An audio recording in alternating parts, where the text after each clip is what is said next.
अस्सलामुअलैकुम। सचल न्यूज़ के साथ मैं हूं साइमा खान और यहां पे आपको ब्रेकिंग न्यूज़ दे रहे हैं।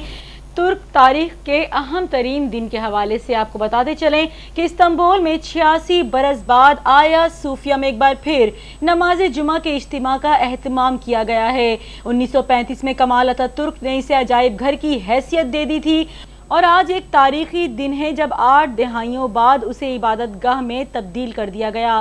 तुर्क सदर रजब तैयब उर्दुगान आज आया सूफिया में नमाज जुमा अदा करेंगे, जबकि हज़ारों लोग वहां पर पहले ही मौजूद हैं।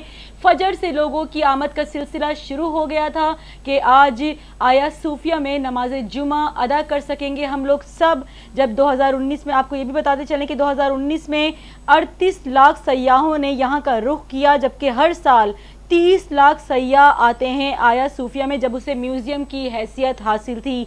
आया सूफिया के बाहर भी नमाजियों का जमे गफीर मौजूद है, जबकि तुर्की और उम्मत मुस्लिमा का आज तारीख तरीन दिन है। आपको आगाह कर रहे हैं एक बार फिर कि इस्तांबुल में 86 बरस बाद आया सूफिया में एक बार फिर नमाज जुमा के इज्तिमा का एहतमाम किया गया है। 1935 में कमाल अतातुर्क ने अजायब घर की हैसियत दे दी थी, जबकि आज एक तारीखी दिन है जब 8 दहाइयों बाद उसे इबादत गाह में तब्दील कर दिया गया।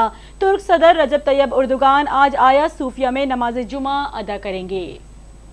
और इसके साथ ही न्यूज़ स्टूडियो से फिलवक्त इतना ही। मज़ीद खबरों और अपडेट्स के लिए देखते रहिए सचल न्यूज़।